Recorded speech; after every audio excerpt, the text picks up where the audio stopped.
สบายดีโดยสบายดีสบายดีสาวโสดเนาะโดยวันนี้ก็คือเข้าพร้อมกันทั้ง3เลยทุกคนก่อนอื่นก็ขออนุญาตถามเด้อชื่อแนวใดชื่อสุขสวรรค์ฮะสุขสวรรค์มีชื่อหลิมบ่นั่นล่ะสิรินบอกสิเลโอ้อายุจักปีตอนทั้งสองอืมชาแลวันนาเป็นบ่ชาแลวันนาเหมือนกัน แม่น คือเพลงร้องอ่ะ โดยผ่านมาน้องหลาเองก็เคยสร้างครอบครัวอยู่บ่ ยังบ่เคยเป็นสาวโสดเลยเนาะโดยเคยมีผู้บ่าวผู้แพรวอยู่บ่ เคยมี คบกันได้โดนบ่กับแฟนกับหยัง กะลนอยู่ ฮะ ลน แม่นแล้ว ลมกันดนอยู่บ่ดนอยู่เนาะแม่น อ๋อ ดนอยู่ได้แล้ว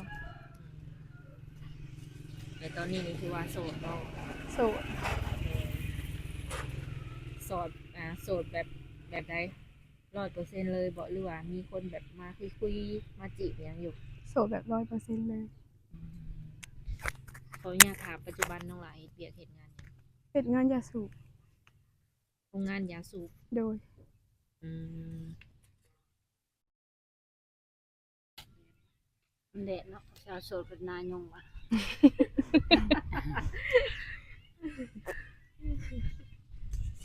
เอาถามต่อ เฮ็ดโรงงานยาสูบนี่แต่โดนแล้วน้องล่ะปีหนึงแล้วปีหนึ่งโดยเงินเดือนเริ่มต้นเท่าใดก็3 ล้าน3 ล้าน กินอยู่น้ำเพิ่นบ่กินอยู่เองใกล้ๆบ้านอ๋ออยู่ใกล้กันกับบ้านน้องแม่นอ๋อน้องเป็นคนทางใดน่าจะดีโอ้ก็ใกล้นี่เนาะโดยมื้อนี้มาหยังซะทางนึงล่ะมาหาเอื้อยบ่แม่นมาเล่นโดยมีมื้อพักบ่มีพักวันเสาร์พักวันอาทิตย์ค่ะวันอาทิตย์โดยก็คือทางน้องนี่ก็ออกมาเปิดใจเนาะโดยมักผู้บ่าวแบบใดซะแบบใดก็ได้ผู้บ่าวนะโดยอายุจักปีประมาณ30หรือ40ก็ได้โอ้ หือใหญ่กว่าหันเด้บ่มัก ก็ได้อยู่ เพราะว่า FC เฮาก็มีหลาย ส่วนหลายก็สิเป็น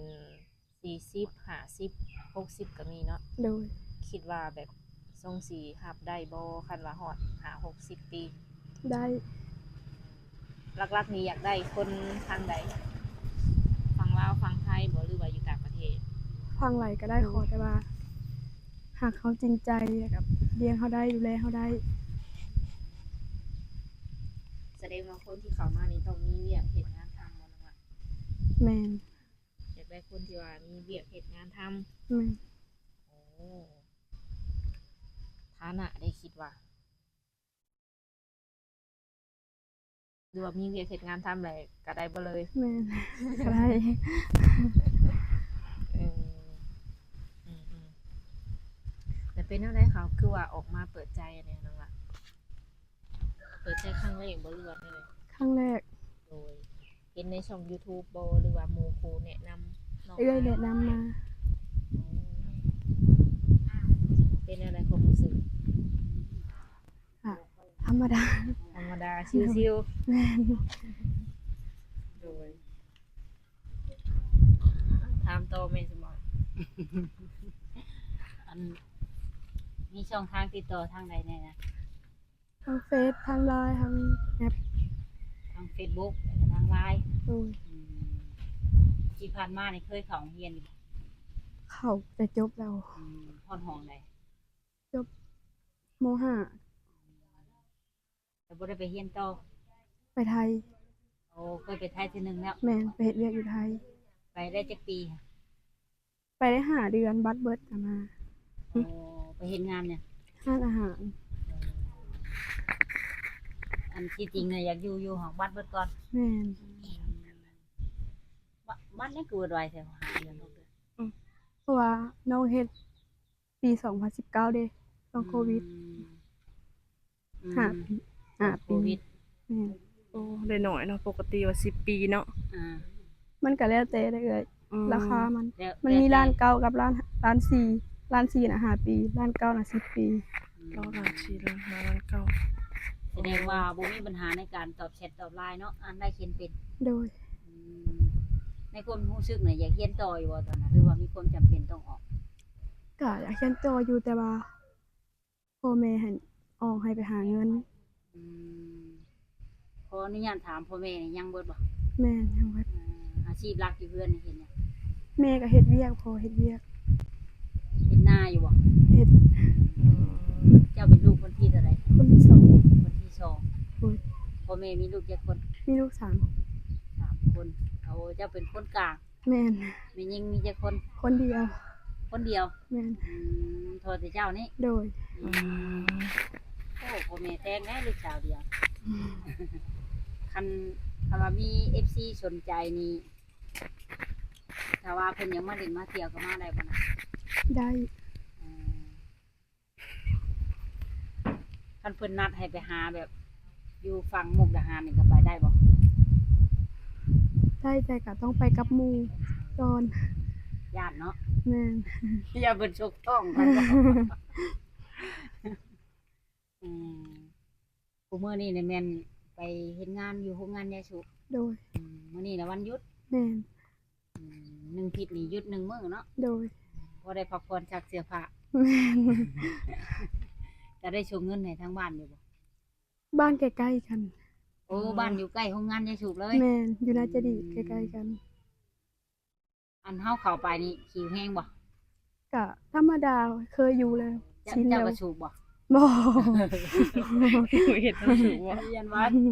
เรื่อยๆนึงแม่ถือกินมันเนาะอันมักผู้ชายนี่นิสัยใจคอประมาณใดนะ นิสัยดีแบบบ่ตีบ่ขาเลี้ยงเฮาไรรักษาเฮาไรอย่างนี้ บ่ตีบ่ค่ะอ๋อรุ่นนั้นบ่มักคนแบบนิสัยผู้ใหญ่บ่น่ะ แม่น คันเพิ่นเป็นพ่อห้างพ่อหมายนี่จะรับได้บ่ ได้ รับได้ โดย พอแท้ โดย คันแต่งแล้วนี่เจ้าสิไปอยู่น้ำเพิ่นบ่หรือให้เพิ่นมาอยู่น้ำเจ้า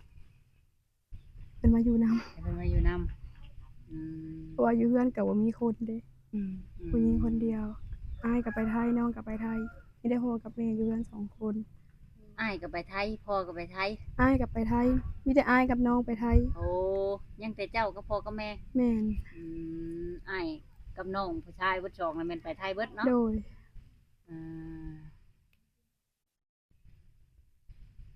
ไปได้บ้าน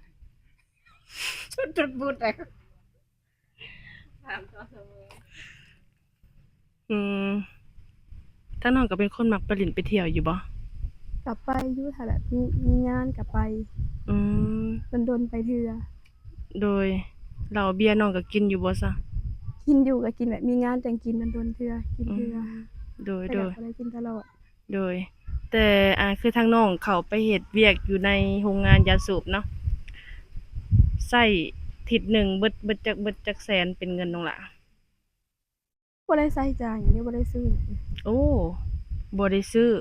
แม่นเพราะว่าข้าวเฮาก็ถือไปกินเอง อ๋อก็คือเรื่องการใช้จ่ายนี่บ่ได้เสียเลย แม่น ก็ดีแต่เนาะบ่ได้เสีย เฉพาะแต่เขาหันเนาะบัดมาเฮือนเฮาก็อยากซื้ มาเฮือนก็ใช้จ่ายหลาย อืม ลูกคือบ่ไปเฮ็ดงานแม่นบ่ได้ซื้อ แม่น กลับมาเฮือนน่ะหิวแล้วก็แล่มจอกมาแต่ไสมาแล้วเด้อแล้วบัดนี้เนาะ เออ พอสมมุติอันเอากันนี่ขดองแพงบ่นะแถวบ้านเจ้านะเบิ่งคนอื่นบ้านใกล้อยู่เฮือนใกล้กันนะอะไรกับขดองแพงบ่ ก็แล้วแต่ก็บ่แพงมันก็15ล้าน20ล้านนี่แต่ซ้ำนี้สูงสุด 15ล้านเฮ้ย จักหมื่นซั่นบ่ 15ล้าน ก็ประมาณ 20,000 กว่าบ่ แม่นประมาณ มี นี้แหละ คำพร้อมบ่นะ อืม จัก สอง บาท สองสลึง 2 ชิลึงครึ่ง ป้า บาทครึ่งบาทก็ 30,000 กว่าเนาะ อืม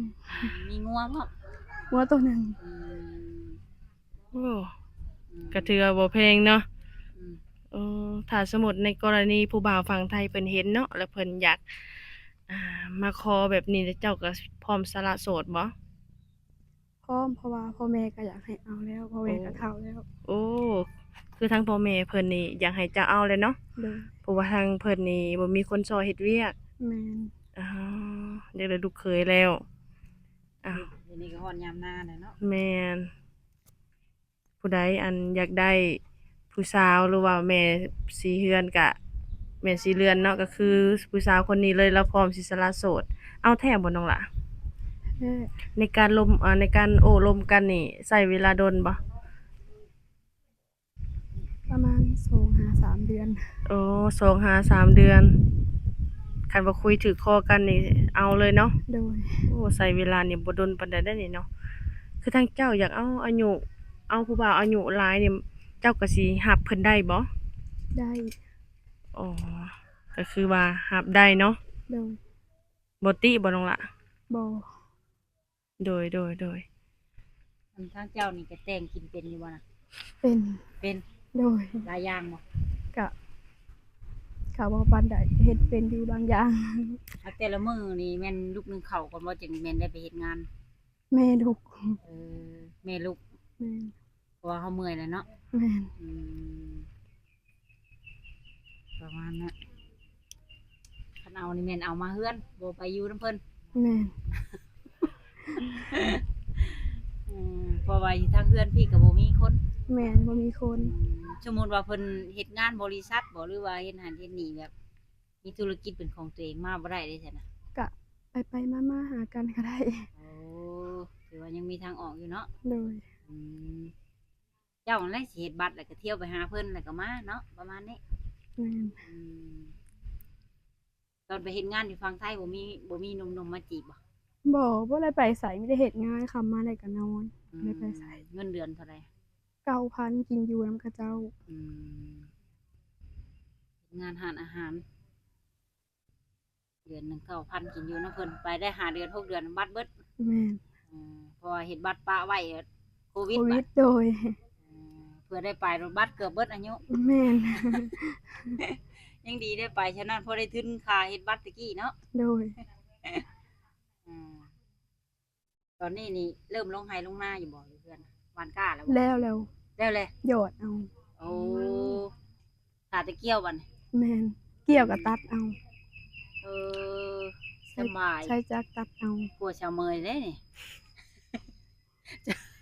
ชาวเมยยังจะได้งมอยู่ได้นี่ นักเลยข่อย ผ่านมานี่ก็เคยมีผู้บ่าวมาจีบอยู่บ่นะ เคยมีอยู่ ได้เลิกกัน แม่น เจ้าบ่เลิกเพิ่นหรือเพิ่นเลิกเจ้า แบบล้มๆกันไปลิ้นซื่อๆนะ อืม อืมแบบบ่ได้จริงจัง แม่น จริงจังบัดนี้นี่พร้อมแล้วบัดนี้ โดย อืมอารองกระบอกเพลง FC ท่านใดเห็นก็ทักเข้ามาได้เนาะสะดวกคุยตอนใดนางกาวะเฮ็ดงานเด้ออาจารย์ฮอดชุก เจ้าสิสะดวกตอบเพิ่นอยู่บ่เนี่ย มันมีตอนเวลาพักอยู่เด้เฮ็ดเวียก7:30นเลิก11:30นเข้าเวียกบ่ายโมงเลิก5:00นแลง อืมหลังจากนั้นก็แม่นอิสระบัดนี้ แม่น ก็สิมาไล่ตอบติ๊กๆๆกับบัดนี้ช่วงเฮ็ดงานนี่เฮาบ่ได้ลิ้นได้โทรศัพท์เนาะฟ้าไว้ เขาเจ้าบ่ให้ดินเลย ไปเฮ็ดเวียกแต่ละมื้อนี่ถือข้าวไปกินเอง แม่นถือข้าวไปกินเอง กลับได้จ้ะของกินน่ะนะชื่อบ่ เฮ็ดอยู่เพื่อนไปกินเอ โอ้ ง ห่อข้าวตำแจ่วไปเลยเว้าภาษาบ้านเฮา แม่น ตอนแรกนี่แม่นกลับบัดเดียว โดย ขี่รถชนตัวไปบ่หรือว่ามีรถโรงงานรับส่ง เที่ยวส่วนตัวไปกับแม่ แม่ก็ไปเฮ็ดคือกัน โดย เออคือว่ายังแต่พ่อเนาะ พ่อก็เฮ็ดเวียกคือกัน เออโอ้เฮือนว่างคำจะเห็นหน้ากันเนาะ แม่น บ่ได้มีงัวมีกล้วย บ่ คันมีเนี่ยไปเฮ็ดเรียกบ่ได้แล้วเนาะต้องไปค้างได้เพิ่มมีหยังอยากฝากถึงหนุ่มๆที่สิเขามาจีบอยู่บ่ บ่ บ่มีเนาะ โดย สเปคเจ้านี่มักคนรูปร่างหน้าตาประมาณไหนนะสูงต่ำดำขาวประมาณนี้นะ สูง มีหนวด ประ มี มาณ เขาสินะ แ จอยๆสูงประมาณ170ก็ได้ โอ้จอยสูงประมาณ170ขาวหรือดำก็ได้ โดย ตัวนี้แหละ โดย อืมคนมีหนวดได้มากอยู่บ่ โอ้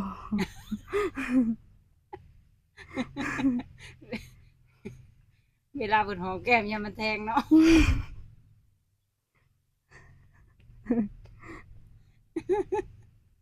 เอ้ยว่าให้น้องเพิ่นหัวมาก็มาถึงช่วงน้องเพิ่นอยากนอนเพิ่นเอ้ยเพิ่นอยากพักผ่อน เนาะ กินข้าวเที่ยงกับหยังนางมัน